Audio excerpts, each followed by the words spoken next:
Hello everyone, कैसे हैं आप लोग। उम्मीद करते हैं आप लोग बहुत बहुत बहुत अच्छे होंगे और इस वीडियो को देखने के बाद तो और भी अच्छे हो जाएंगे। आज के इस शानदार जानदार और बेहद असरदार वीडियो में आप सभी का बहुत बहुत स्वागत है। आज हम लोग बात करेंगे इस वीडियो में बिहार बोर्ड इंग्लिश मीडियम। सही सुना, बिहार बोर्ड इंग्लिश मीडियम। चाहे आप क्लास 9th की बात कर लो, 10th की बात कर लो, 11th की बात कर लो, 12th यानी 9th से लेकर 12th तक बिहार बोर्ड इंग्लिश मीडियम में कैसे दे सकते हैं, क्या चीज़ें इंपॉर्टेंट है, हर एक चीज़ मतलब कंप्लीट रोड मैप मिलेगा। और ये वीडियो यकीन मानो, जो भी चीज़ मैं बताऊंगा तो मैं पूरे यूट्यूब पे नहीं मिलेगा, क्योंकि सब ऑलरेडी पढ़ाने आप लोग 11th 12th में होंगे तो ये इजीली मिल जाता है ना। लेकिन 9 से 10 तक का तो ना ही मिलता है, वो हमारे चैनल आने के बाद अब मिलने लगा, वो अलग बात है। तो स्टार्ट करेंगे। इस वीडियो में आपको मैं बताऊंगा किस तरीके से एडमिशन होता है, preparation, medium choose, practical exam. ये वीडियो बहुत इंपॉर्टेंट है, चाहे 9 हो, 10th हो, 11th हो, 12th हो, हर एक चीज़ को मैंने कवर किया है। अगर फिर भी छूट जाए तो आप कमेंट कर देना, मैं उस पर वीडियो बनाने के लिए तो बैठा हूँ ना।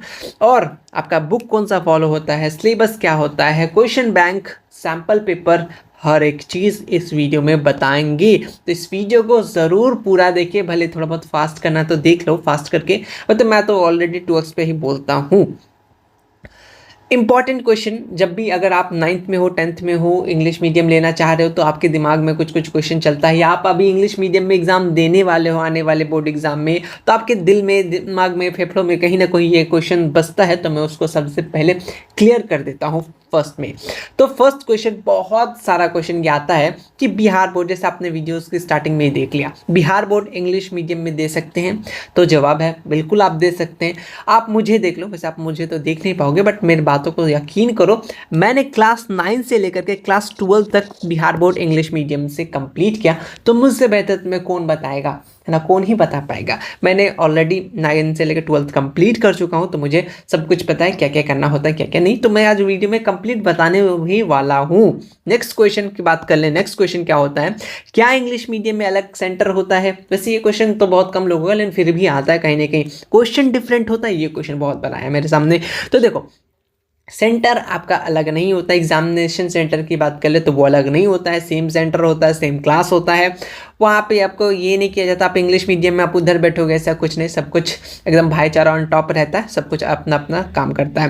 क्वेश्चन भी डिफरेंट नहीं होता है। फॉर एग्जाम्पल के लिए जैसे आप देख लो, यहाँ अगर 4 नंबर में हिंदी में लिखा गया तो वही 4 नंबर में जस्ट इंग्लिश लिखा रहता है। इसी हिसाब से आपका क्लास 9th में तो आपको इंग्लिश मीडियम में क्वेश्चन अवेलेबल नहीं करता है बोर्ड में, लेकिन 10th के बाद से इससे स्टार्ट हो जाता है। 9th वाले के लिए थोड़ा सब्र कीजिए, ऑलरेडी बताऊंगा। देखो, इस टाइप से आपको हिंदी इंग्लिश दोनों मीडियम में, चाहे आप 10th या 12th का बोर्ड का बात कर रहे हैं, दोनों में इस टाइप का आपके क्वेश्चन मिलेंगे। अगर बात कर ले, नेक्स्ट क्वेश्चन है आपका कि इंग्लिश मीडियम में लिखने से नंबर कटता है या कम देता है? ये क्वेश्चन बहुत ज़्यादा आता है, मतलब पता नहीं क्यों सबको वहम लगता है कि बिहार बोर्ड मतलब बोले तो हिंदी मीडियम, लेकिन अब से नहीं, मैट्रिक इंग्लिश मीडियम मतलब आपका साथ है। तो ये भी क्वेश्चन आपका क्लियर कर देता हूँ। देखो, इंग्लिश मीडियम की बात करें तो ऐसा कोई आपको पर्सनली दुश्मनी तो नहीं है बिहार बोर्ड से कि आपका नंबर काटेगा या आपने उनका कुछ काट के रखा हो, ऐसा भी तो नहीं है। तो ये बहुत गलत फहमी है कि बिहार बोर्ड इंग्लिश मीडियम में अगर लिखेंगे तो नंबर कटेगा, ऐसा बिल्कुल बात नहीं है। आप 12th में देखिएगा तो बहुत सारे toppers Bihar board English medium से होते हैं। 10th में कंपैरिजन कम, क्योंकि उनको मालूम नहीं होता है कि बिहार बोर्ड में भी इंग्लिश मीडियम होता है। बाद में पता चलता है, वो अलग बात है, लेकिन अब पता चल जाना चाहिए। इस वीडियो को इतना ज़्यादा शेयर कीजिएगा, कमेंट्स ज़रूर कीजिएगा, ताकि वीडियो सबसे ऊपर आए, ताकि लोगों का डाउट क्लियर हो सके। तो नंबर नहीं कटता है, मैंने भी दिया है, सब मेरे आसपास जितने भी लोग हैं इंग्लिश मीडियम में ही हम लोग देते हैं, तो नंबर कटने का कोई चांस नहीं है, ठीक है। नेक्स्ट है, क्या इंग्लिश मीडियम करके टॉप कर सकते हैं?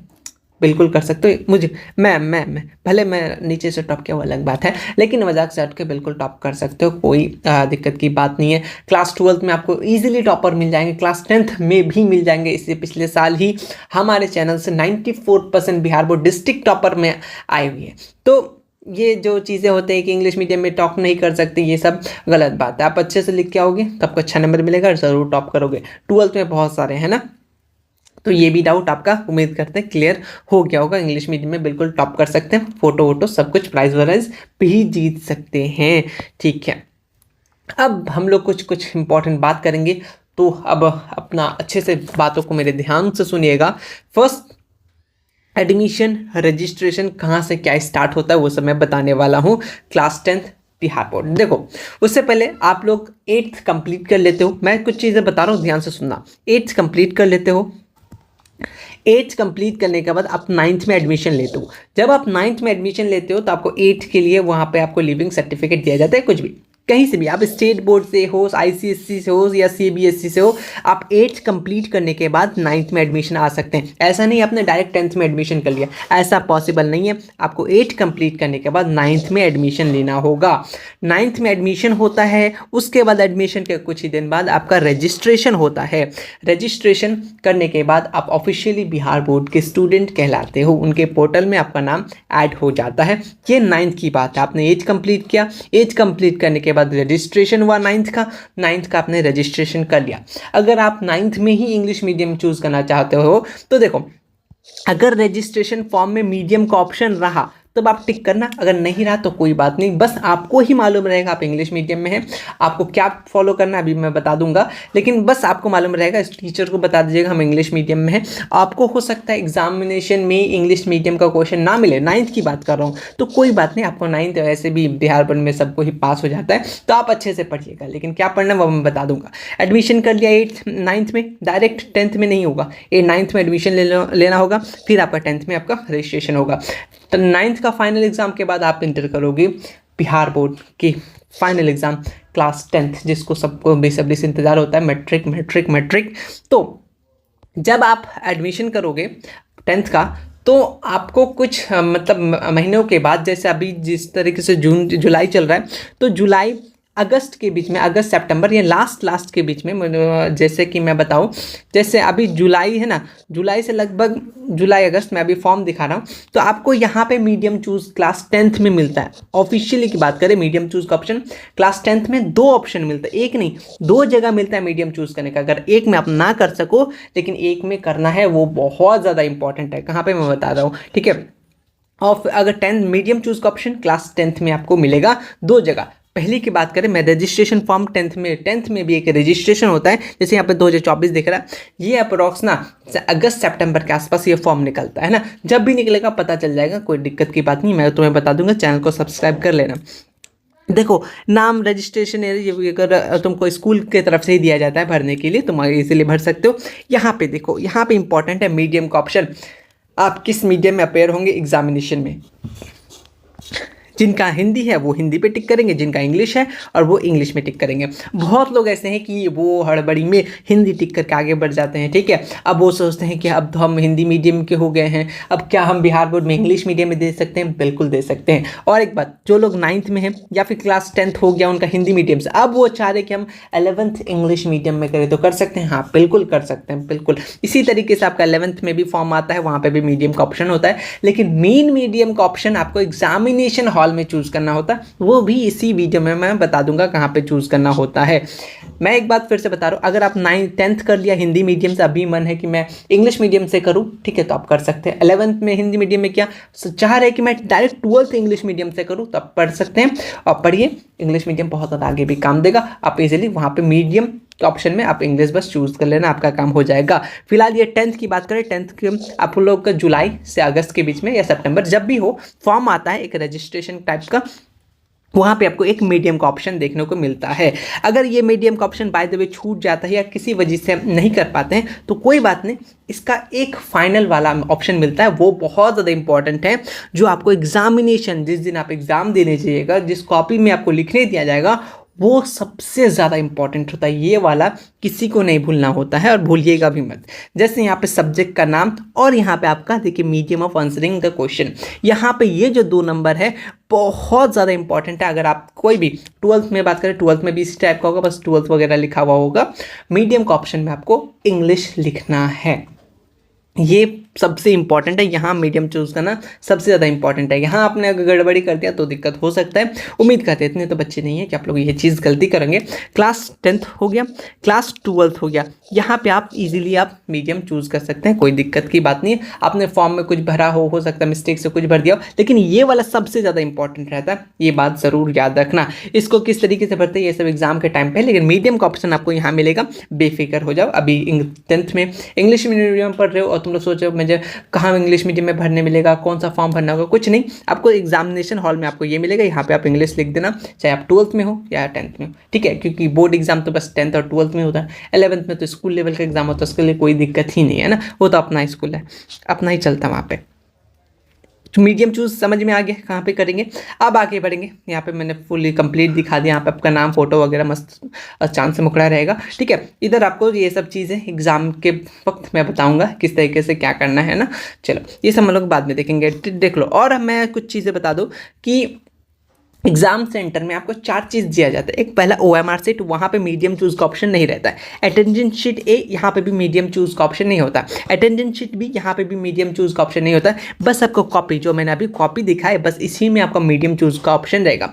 OMR सीट में आपको OMR ऑब्जेक्टिव क्वेश्चन भरना है, ठीक है। वहाँ पे भी किस तरीके से OMR भरते हैं वो सब एग्जाम के बात है, वो सब बाद में देखेंगे। लेकिन मीडियम चूज़ सिर्फ और सिर्फ आपको कहाँ मिलेगा, आपका एग्जाम कॉपी में जो आपको कॉपी दिया जाएगा, कुछ इस टाइप का कॉपी होता है ना, ज़्यादा बड़ा हो गया भाई, है ना, कुछ इस टाइप का कॉपी होता है, वो भी मैं कॉपी भी दिखा दूंगा, लेकिन आप समझ जाओ, है ना। OMR भी दिया जाता है और आपको एग्जाम कॉपी में बस मीडियम चूज़ करना होता है, ठीक है। आगे बढ़ेंगे, देखो कुछ चीज़ें मैं बता रहा हूँ यहाँ से, बहुत इंपॉर्टेंट बातें हैं। Bihar board exam list, Bihar board में नॉर्मली पहले तो 3 होते थे एग्जाम, अब 4 होते हैं। कैसे करके, देखो 4, अभी हाल ही में मंथली एग्जाम का परंपरा स्टार्ट हुआ है कुछ सालों से, मैं जब दे रहा था शायद तभी से स्टार्ट हो गया था, लास्ट में। मंथली एग्जाम आपका होता है हर मंथ के स्टार्ट लास्ट में, जैसे 21 के बाद अप्रॉक्स में 2-3 दिन का एग्जाम होता है, ठीक है, मंथली एग्जाम होता है। नेक्स्ट होता है सेंटअप एग्जाम। सेंटअप एग्जाम कब होता है आपका, लास्ट में, जैसे अभी क्या चल रहा है, जुलाई, अक्टूबर टाइप में, लास्ट में अक्टूबर नवंबर के वक्त आपका सेंटअप एग्जाम होता है, ठीक है। सेंटअप एग्जाम अगर आप नया वर्ड सुन रहे, सेंटअप एग्जाम क्या होता है, इसको CBSE में प्री बोर्ड के नाम से जाता है, ठीक है, प्री बोर्ड के नाम से जाना जाता है, उसको हम लोग सेंटअप पेपर बिहार बोर्ड में बोला जाता है। प्रैक्टिकल एग्जाम, देखो प्रैक्टिकल एग्जाम को लेकर बहुत कंफ्यूजन है, खासकर क्लास 10th वालों को, तो ये वीडियो तुम्हारे लिए तो है ही, 12th वालों के लिए भी है।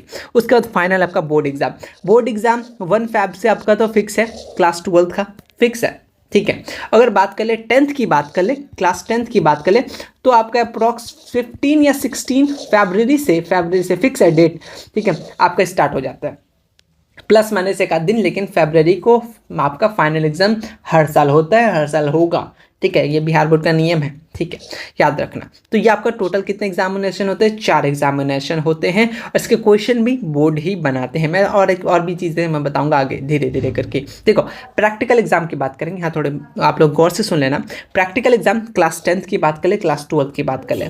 साइंस की बात करें 20 नंबर का प्रैक्टिकल होता है, सोशल साइंस में भी 20 नंबर का प्रैक्टिकल होता है। अगर साइंस स्ट्रीम, जैसे मैंने साइंस लिया था तो मुझे मालूम है, तो अगर आपका आर्ट्स है, कॉमर्स है, तो आप अपने सब्जेक्ट के अनुसार जान ही होंगे किस में प्रैक्टिकल होता है। तो फिजिक्स में 30 नंबर का होता है, केमिस्ट्री में 30 होता है, बायोलॉजी में 30। ये फ्री का नंबर है, आप स्कूल से थोड़ा अच्छे से दोस्ती रखो, जो टीचर है मार्क्स देते हैं उनसे अच्छे से मतलब पेश आओ, डिसिप्लिन पे रहो, तो वो अच्छे नंबर दे ही देते हैं ना। तो आप अगर अप्रॉक्स 29-30 में से 30 बहुत कम ही लोगों को देता है, जिसका अच्छा विधायक उनको मिल जाता होगा, लेकिन 29 अच्छे बच्चे को मिल ही जाता है, ठीक है। और कुछ लोग अलग अलग तरीके हैं नंबर लाने के, वो आप लोग समझ सकते हैं ना।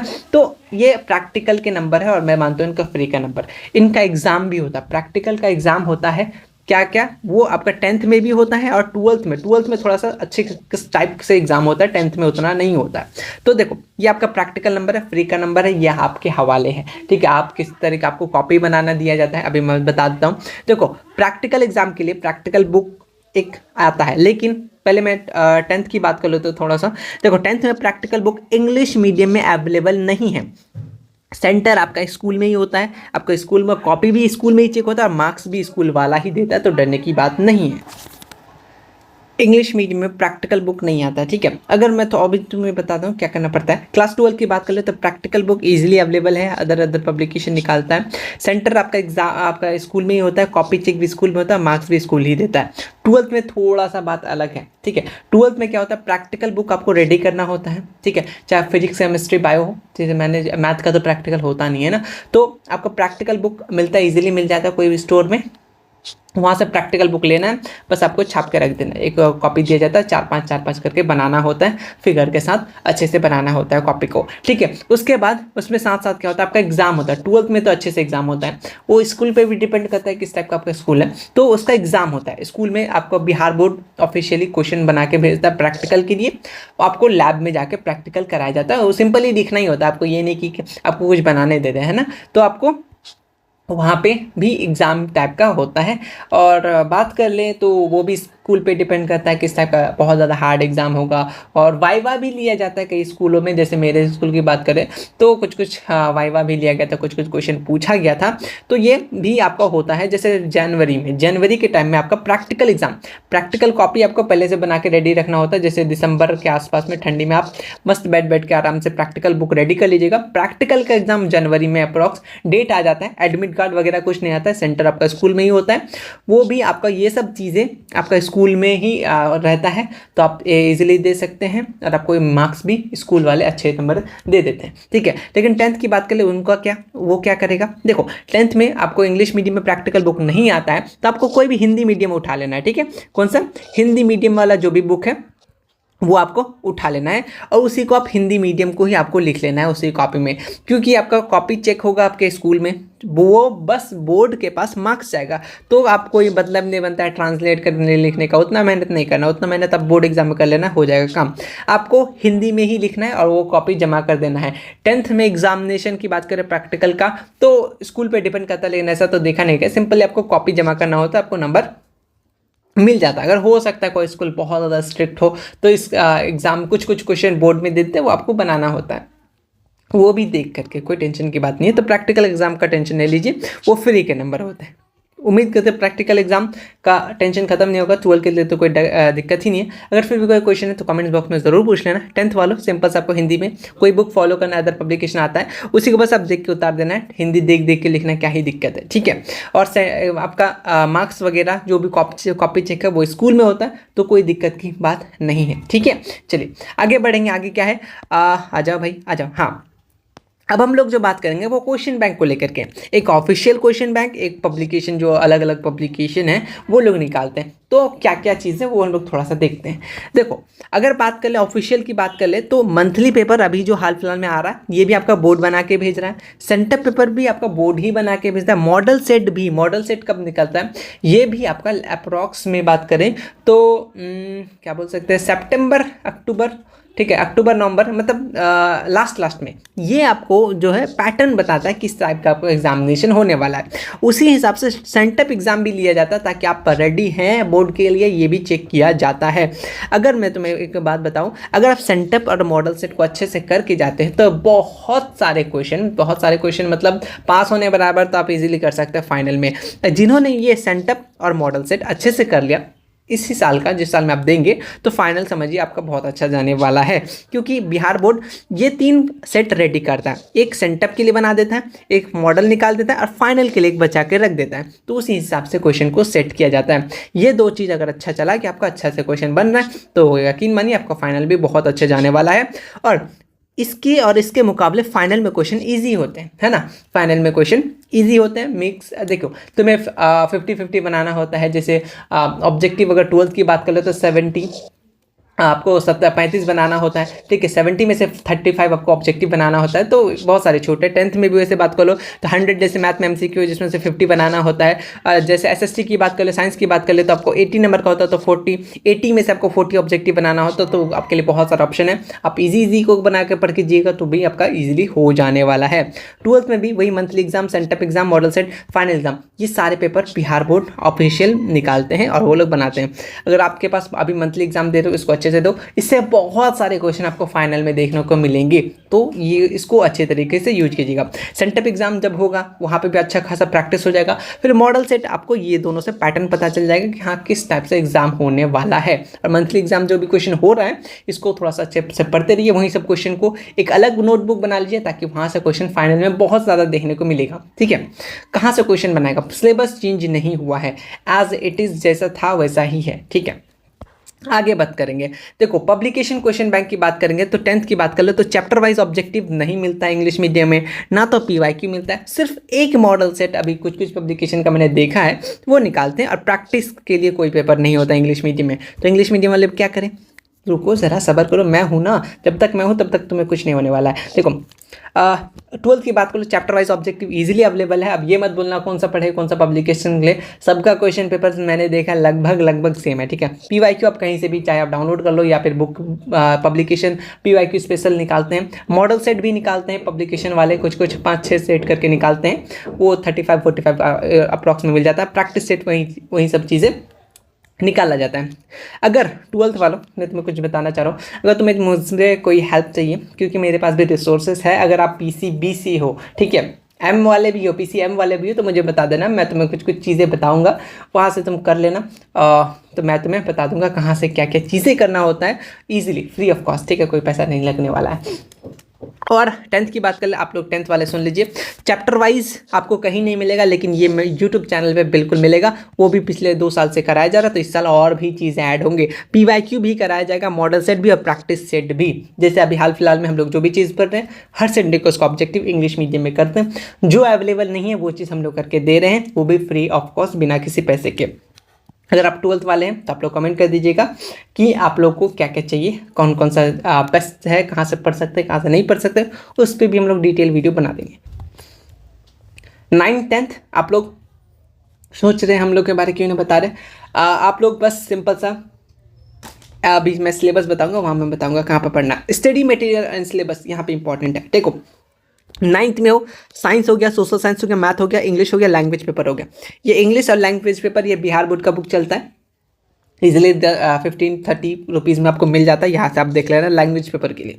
साइंस, सोशल साइंस, मैथ, ये 3 सब्जेक्ट है ना, ये 3 सब्जेक्ट आप NCERT से पढ़ो। किससे पढ़ो, NCERT। अब ये मत पूछना कौन सा यूट्यूब चैनल, NCERT के बहुत सारे यूट्यूब चैनल है, सिंपल से चैप्टर नाम, और आप इसको NCERT से पढ़ सकते हो, कोई दिक्कत नहीं है। ठीक है, कोई भी यूट्यूब चैनल, अब बहुत बड़े 10th के चैनल, 9th के चैनल है, आप उससे कर सकते हो। और आप सोच रहे हैं कि ऑब्जेक्टिव बनाएंगे, ऑब्जेक्टिव के लिए अभी कोई दिक्कत नहीं है, आपका बोर्ड एग्जाम होने वाला नहीं है, वही सब चीज़ें ऑब्जेक्टिव थोड़ा बहुत आ जाएंगे, आपके प्री बोर्ड या फिर जो भी फाइनल एग्जाम है उसी को देख लेना, कोई दिक्कत नहीं होगा। ठीक है, आपके लिए वो ऑफिशियल क्वेश्चन बैंक या फिर मॉडल सेट नहीं निकलता 9th के लिए, 10th के लिए बोर्ड निकलता है। देखो साइंस हो गया, सोशल साइंस हो गया, मैथ हो गया, इंग्लिश हो गया, लैंग्वेज पेपर। साइंस के लिए आप NCERT को अच्छे से फोकस करोगे, सोशल साइंस में SCERT के लिए आप NCERT भी कर सकते हैं, SST के लिए NCERT SCERT कर सकते हो, लेकिन हम लोग जो करा रहे हैं वो SCERT, क्योंकि Bihar board question direct as it is यही सेट कर रहा है, जिससे आप लोग को पता ही चल रहा होगा, जिससे हम लोग पढ़ा रहे हैं, तो वही क्वेश्चन एज इट इज़ आपका मंथली एग्जाम में आ रहा है, सब कुछ आ रहा है। तो सोशल साइंस में SCERT को फॉलो किया जाता है। अगर आप NCERT पढ़ रहे हैं तो कोई दिक्कत नहीं है, आपको सब्जेक्टिव बन जाएगा, लेकिन ऑब्जेक्टिव के लिए थोड़ा सा प्रॉब्लम हो सकता है। तो आप साथ साथ हमारे साथ साथ किस तरीके से हम लोग मैं जो कुछ चीज़ें बता रहा हूँ वहाँ से तुम लोग कर लेना, तुम्हारा हो जाएगा, NCERT भी कवर हो जाएगा, साथ साथ में SCERT भी कवर हो जाएगा। NCERT SCERT में सिंपल सा फर्क ये है कि NCERT में जो चीज़ है वो चीज़ SCERT में भी मिलेगा, बस SCERT में थोड़ा सा बिहार के बारे में ज़्यादा है, जहाँ से ऑब्जेक्टिव क्वेश्चन बनते हैं। इंग्लिश पे की बात कर, अच्छा मैथ की बात कर ले, यहाँ पे आपको NCERT पढ़ना है। आप लोग कुछ लोग बोलेंगे हम लोग RD शर्मा RS लगा रहे हैं, कोई दिक्कत नहीं है, लेकिन NCERT के क्वेश्चन बन जाने चाहिए, बस इतना याद रखो। मैं तो बोल रहा हूँ एक बार लाइफ में NCERT बना लेना, वो काम देगा। ठीक है, अब बात कर एग्जाम्पल, मैंने मैथ पे इंपॉर्टेंट वीडियो बना के रखा है, कहाँ से 5 नंबर, कहाँ से 2 नंबर, कहाँ से 1 नंबर के क्वेश्चन बनते हैं। आप डिस्क्रिप्शन बॉक्स में लिंक होगा, आप जाके देख लेना, है ना, बहुत इंपॉर्टेंट वीडियो मैथ के लिए। इंग्लिश और अपना लैंग्वेज पेपर की बात कर ले, संस्कृत हो गया, हिंदी, नॉन हिंदी, ये सब के लिए आपको बिहार बोर्ड का बुक आता है, बहुत कम कॉस्ट में मिलता है, आप इजीली खरीद लेना, वहाँ से पढ़ना स्टार्ट कर देना। अगर आपको 400 प्लस चाहिए, नंबर अच्छे से नंबर लाना चाह रहे तो लैंग्वेज पेपर को अभी से ध्यान देना होगा। इंग्लिश का मार्क्स ऐड नहीं होता है, 10th की बात कर रहा हूँ मैं, ये गलत होता है, ठीक है। मुझे लगता है ये गलत होता है कि 10th में इंग्लिश मार्क्स ऐड नहीं होता है, जिसके कारण बच्चे नहीं पढ़ते और आगे जाके दिक्कत होता है, क्योंकि 10th में कंपलसरी हो जाता है आपका, इजीली इंग्लिश का मार्क्स ऐड होने लगता है। बच्चा जैसे तैसे तो 12th का इंग्लिश कर लेता है, लेकिन आगे जाके वही इंग्लिश, कोई भी कॉम्पिटिशन में बैठे वो इंग्लिश ग्रामर, और अक्सर ग्रामर में हम लोग अटक जाते हैं। मैं बता रहा हूँ ना, मैं खुद का एक्सपीरियंस लेकर बता रहा हूँ, इसलिए आप लोग इसको मजाक में मत लीजिएगा। इंग्लिश को आप लोग अभी से इंग्लिश को अच्छे से करके रखिएगा, चाहे ग्रामर का पोर्शन ज़रूर करके रखना, हर एक चीज़ आगे तक का काम देगा। चाहे कोई भी कंपटीशन बैठे हो, इंग्लिश ज़रूर पूछेगा, तो इसीलिए इंग्लिश को थोड़ा सा अच्छे कर लेना। इंग्लिश ग्रामर की बात करो, है ना, ठीक है। लैंग्वेज पेपर के लिए अगर कोई भी अच्छा नंबर लाना है तो ये लैंग्वेज पेपर आप अच्छे से देख के रखना। अगर बात कर ले SST के लिए, SCRT बुक कैसा होता है, इस तरीके का देखने को मिलेगा। ये इकोनॉमिक्स है, ये आपका पॉलिटिकल है, सिविक्स जिसको बोल सकते हैं। ये रिसोर्सेस आपका, यानी आपका ज्योग्राफी है, और ये आपका हिस्ट्री है। ये बुक 4 बुक है जो SCRT बिहार बोर्ड इसको फॉलो करता है। NCRT के भी कंटेंट है, थोड़ा बहुत SCRT का भी, मतलब बिहार से रिलेटेड कुछ चैप्टर थोड़े बहुत एक्स्ट्रा है, तो आप इसको देख लेना। इकोनॉमिक्स मैं पढ़ा रहा हूँ और ज्योग्राफी मैं पढ़ा रहा हूँ। फोर्थ कंप्लीट भाई दिख कहना, हाँ 4th चैप्टर, इसमें भी 4th चैप्टर कंप्लीट हो गया विद ऑब्जेक्टिव क्वेश्चन, जहाँ से क्वेश्चन बुक के अंदर सब टाइप के क्वेश्चन हम लोग कर चुके हैं, आप जाके देख सकते हो, ठीक है। बाद बाकी ये वाले अलग से ले रहे हैं, वो भी अभी आएंगे, वो भी आप लोग को करा देंगे, ठीक है। बात कर ले 11th 12th की बात करेंगे थोड़ा सा हम लोग यहाँ पे। 11th 12th में चाहे आप साइंस में हो, आर्ट्स में हो, कॉमर्स में हो, सिर्फ और सिर्फ NCERT को अच्छे से फॉलो करना है। वो भी 10th वालों और 11th वालों, 12th वालों, जो भी आप लोग, ओल्ड NCERT फॉलो करना है, ठीक है। ओल्ड NCERT है, न्यू NCERT में बहुत सारी चीज़ें हटा दिया गया है, रिड्यूस सिलेबस है, वो CBSE के लेवल, लेकिन बिहार बोर्ड ने क्या पूछ बनाना आपको 50% है, उसमें भी घटा दे तो क्वेश्चन बनाएगा कहाँ से, इसलिए आपको ओल्ड वाला ही आपको लेना। जो लोग न्यू वाला ले लिए, सिंपल सा आप NCERT का ऑफिशियल ऐप है, प्ले स्टोर में जाके डाउनलोड करना, वहाँ पे भी आपको मिल जाएगा, ऐप में इजीली PDF मिल जाएगा, या फिर आपने सीनियर जूनियर वगैरह वगैरह से, पड़ोसी में तो होंगे ही ज़रूर, है ना, वहाँ से आप ले लेना। लेकिन ओल्ड NCERT को ही पढ़ना, क्योंकि क्वेश्चन बिहार बोर्ड वहीं से बनाएगा। साइंस हो, आर्ट्स हो, कॉमर्स हो, आपको फुल्ली NCERT फॉलो करना, चाहे आप क्लास 11th में हो, क्लास 12th में हो। ओल्ड NCERT मस्ट है, ठीक है। आप अदर कोई रेफरेंस बुक लगा रहे, ठीक है, चलेगा, कोई इश्यू नहीं है, लेकिन NCERT बहुत ज़रूरी है, बहुत बहुत बहुत। अगर बात कर ले, आप NCERT कर लेना, NCERT के बाद चैप्टर वाइज कोई भी PYQ वगैरह उठा लेना, ठीक है। कुछ चीज़ें हैं इंपॉर्टेंट जो मेरे पास है, रिसोर्सेज क्लास 12th वालों के लिए, अगर चाहिए तो बता देना, मैं तुम्हें बता दूंगा ज़रूर, ठीक है, क्योंकि उस हिसाब से मेरे भी कुछ व्यूज़ वगैरह आ जाएंगे, है ना। अब बात कर ले study material free of cost English medium में कहाँ मिलने वाला है। क्लास 10th की बात करेंगे, ठीक है, क्योंकि इंग्लिश मीडियम में 10th बहुत नहीं, ना के बराबर मिलता है। नोट्स बात कर लो, chapter wise objective question, English medium में subjective question, mind map, PYQ model set, practice question, ये हर एक चीज़ इसी चैनल में आपको मिलेगा। सिलेबस कंप्लीट हो जाएगा, देन आपको ये सब चीज़ें कराए जाएंगे, वो भी फ्री ऑफ कॉस्ट यूट्यूब पे, जो आपको कहीं नहीं मिलने वाला है। बात कर ले सोशल साइंस में आपको नोट्स SCRT बेस्ड जो मैं करा रहा हूँ, जो सर भी कराएंगे। Chapter wise objective question already मैं करा रहा हूँ, और भी मैं कराऊंगा। सब्जेक्टिव क्वेश्चन कराऊंगा, mind map, PYQ model set, practice question paper, भर के टेस्ट वगैरह सब कुछ होने वाले हैं इसी चैनल पे, क्लास 10th बिहार बोर्ड। अगर आप लोग 12th के लिए तो मुझे बता देना, मैं तुम्हें इंपॉर्टेंट चीज़ें ज़रूर बता दूंगा, क्या क्या पढ़ के रखना है, क्या क्या इंपॉर्टेंट चीज़ें हैं, वो मैं तुम्हारे लिए इतना हेल्प ज़रूर कर सकता हूँ अगर तुम लोग कॉमेंट्स करोगे तो। जो लोग नोट्स कहाँ मिलेगा, गूगल ड्राइव में जाना, यहाँ पे देखो SCRT का मैंने टोटल, अगर बुक देखो SCRT बुक अवेलेबल नहीं है मार्केट पे, तो आप इजीली पटना में कभी कभी मिलता है, कहीं नहीं मिलता है। आप, मैं बोल रहा हूँ मेरा नोट्स पढ़ लो, अगर ज़्यादा मन है पढ़ने का तो ये नोट्स का मैंने मतलब कि बुक का मैंने PDF अपलोड कर दिया है, ऑल SCRT बुक, यहाँ पे जाना डाउनलोड कर लेना। SCRT नोट्स आपको यहाँ मिल जाएंगे, और कहाँ कहाँ जोड़ना है मैं बता दूंगा। क्वेश्चन बैंक यहाँ पे मिल जाएगा, साइंस का नोट्स यहाँ पे मिल जाएगा, सब चीज़ें अभी अपलोडेड होंगे धीरे धीरे, है ना। और मैथ का चैप्टर, अब कुछ चीज़ें मैं बता रहा हूँ मैथ के लिए। मैथ का सबसे पहले वो वीडियो देख लेना है, डिस्क्रिप्शन बॉक्स में लिंक होगा। कंप्लीट 2 नंबर, 5 नंबर, 1 नंबर कहाँ कहाँ से क्वेश्चन बनते हैं वो मैंने बता दिया already. Chapter wise objective question English medium में ऑलरेडी मैं दे चुका हूँ, लेकिन जिनको मालूम नहीं आप लोग देख लेना, हर एक चैप्टर का ऑब्जेक्टिव क्वेश्चन, उससे प्रैक्टिस जरूर हो जाएगा। सब्जेक्टिव क्वेश्चन भी मैं दूंगा, ठीक है। माइंड मैप मैप का ऑलरेडी अपलोडेड है, PYQ मैं अपलोड कर दूंगा। मॉडल सेट, प्रैक्टिस सेट, तो ये भी आपको मिल जाएगा जल्द ही। देखो मैथ का ऑब्जेक्टिव ये भी गूगल ड्राइव में मिल जाएगा आपको जाना। देखो यहाँ पे कंप्लीट मैथ का माइंड मैप है, इसको जरूर पढ़ना। यहाँ पे हर एक चीज़ ऑलरेडी इंपॉर्टेंट पॉइंट्स, इंपॉर्टेंट की पॉइंट्स ऑब्जेक्टिव के लिए हो, आपका ऑल फार्मूला हो, हर एक चीज़ के लिए इंपॉर्टेंट है। यहाँ देखो हर एक चैप्टर का मैंने ऑब्जेक्टिव क्वेश्चन इंग्लिश मीडियम में रेडी करके अपलोड करके रखा है। फ्री ऑफ कॉस्ट आप जा सकते हैं और डस्ट को पढ़ सकते हैं, बना सकते हैं, प्रैक्टिस कर सकते हैं और एग्जाम में बहुत अच्छा स्कोर कर सकते हैं। बस चैनल को लाइक, वीडियो को शेयर और एक लाइक ज़रूर कर देना, ठीक है। और कुछ चीज़ें हैं, हाँ देखो टेलीग्राम में ग्रुप में ज़रूर ज्वाइन हो जाना, ताकि मैं जो भी चीज़ें नोट्स वगैरह सबसे ज़्यादा इंपॉर्टेंट नोटिस कुछ भी मिलता है मैं इसी पे जल्दी शेयर कर देता हूँ। टेलीग्राम ग्रुप स्कैन कर लेना, या फिर लिंक होगा वहाँ से भी आपको जा सकते हो। अगर मुझसे ज़्यादा करीब होकर कॉन्टैक्ट करना है तो आप मुझे इंस्टाग्राम पे मैसेज कर सकते हो, फॉलो वगैरह मन है तो कर देना, वहाँ पर मैं ज़रूर रिप्लाई कर दूंगा। या फिर स्नैपचैट में भी आप मुझे मैसेज कर सकते हो। बहुत लोग इंस्टाग्राम यूज़ नहीं करते तो स्नैपचैट आ जाना, वो भी यूज़ नहीं करते तो टेलीग्राम आ जाना, कहीं तो आ जाना, या फिर कमेंट बॉक्स में भी कमेंट कर सकते हो, मैं देखता हूँ सबका कमेंट्स, ठीक है। टुडे बस आज के लिए ही इतना ही था। उम्मीद करते हैं अब इंग्लिश मीडियम में चाहे आप 9th में हो, 10th में, 11th में, 12th में, अब कोई मुश्किल नहीं होना चाहिए। अगर कुछ भी छूटा हो तो ठीक है, आप कमेंट कर देना, मैं उस पर और वीडियो बना दूंगा या मैं आपको कमेंट में बता दूंगा। तो कीप सपोर्ट, इस वीडियो को बहुत ज़्यादा शेयर कीजिए ताकि बिहार बोर्ड जो भी इंग्लिश मीडियम में लेना चाहे वो इजीली ले सकते हैं, उनके माइंड में कुछ भी डाउट वगैरह नहीं होना चाहिए और वो ज़रूर लेना चाहिए। मैं बता रहा हूँ इंग्लिश मीडियम लेने का फ़ायदा, आप नीट, जेई वगैरह कुछ भी आगे जाओ, हिंदी मीडियम में रिसोर्सेस है, ऐसा नहीं है, लेकिन इंग्लिश मीडियम में ज़्यादा है, ठीक है, ये तो आप मानोगे। तो बहुत ज़्यादा फ़ायदा इंग्लिश मीडियम के, मैं बता नहीं सकता। जैसे अगर मैं हिंदी मीडियम में लेता तो ये चीज़ चैनल में स्टार्ट नहीं कर पाता, इंग्लिश मीडियम में मैं लिया तो मैं कर पाया। और देखो बहुत बहुत बहुत थैंक यू। अभी हाल ही में हमारा 4K भी कंप्लीट हो गया, ठीक है आज। तो बहुत बहुत शुक्रिया, और आप लोग इस वीडियो को उम्मीद करते हैं ज़्यादा से ज़्यादा पसंद करेंगे। और मैंने बहुत कुछ यूट्यूब है एक दो, तो वो वहाँ पे बस वीडियो बता के रखें इंग्लिश मीडियम में होता है, बट डिटेल शायद नहीं बताएं, कोई भी कारण हो सकता है, बिजी वगैरह चल रहे हैं। मैं उनके कमेंट सेक्शन देखता हूँ, बहुत सारे बच्चे अभी भी ऐसे हैं जो उनको मालूम नहीं इंग्लिश मीडियम में अवेलेबल है, बहुत सारे डाउट रहते हैं, तो उनको वीडियो ज़रूर शेयर करना ताकि, और वीडियो को ज़्यादा से ज़्यादा कॉमेंट करना ताकि ये वीडियो उनके पास अच्छे से जा सके, यूट्यूब उनको सेंड कर सके और उनका मदद हो सके। तो बस आज के लिए इतना ही, मिलते हैं फिर नेक्स्ट वीडियो में, तब तक के लिए टेक केयर और keep support, keep love, thank you so much.